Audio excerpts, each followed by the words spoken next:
Reading from The System of the Antichrist, Truth and Falsehood in Postmodernism and the New Age by Charles Upton.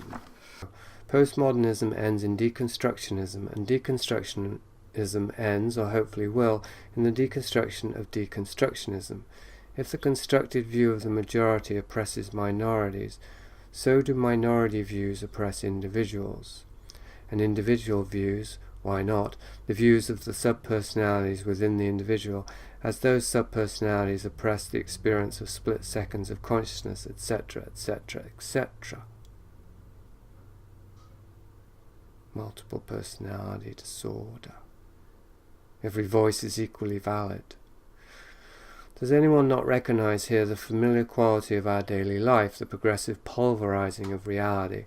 It's as if the deconstructionists were total creatures of the electronic media, people who consider it a crime to possess an attention span because that would impose arbitrary and oppressive form upon pure experience. At least that's the terminal phase toward which they appear to be headed. If we take them seriously, will we have to conclude that to exist at all is to oppress and be oppressed? That the end of oppression must be the end of existence, that the final goal of postmodern nihilism is and should be annihilation. Maybe the word postmodernism really does refer to the termination of history, the end of time. Obviously it's a house founded upon sand.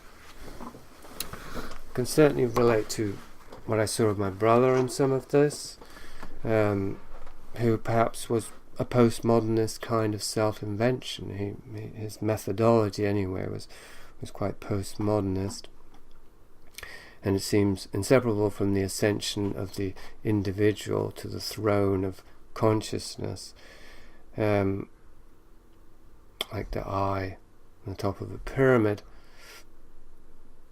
But as he points out, this process doesn't end with the individual, because an individual itself is a conglomerate of thoughts and feelings and perspectives and opinions and beliefs and personalities even, not to mention cells and molecules of the body. And where do we stop in terms of reifying the individual perspective and giving it complete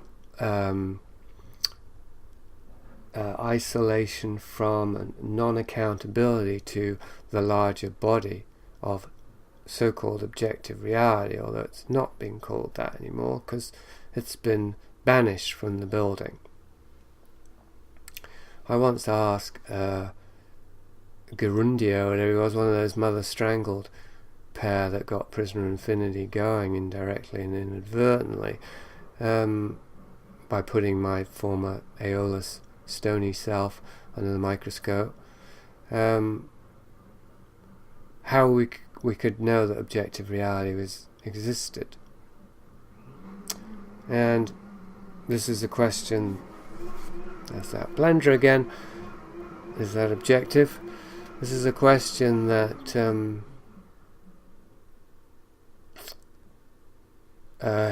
Upton hasn't got to yet. I imagine he will at some point. He's talking around it all the time.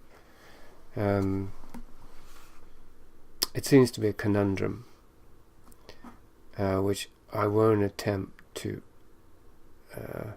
whatever one does with conundrums, square that circle just yet. Obviously that would be very ambitious.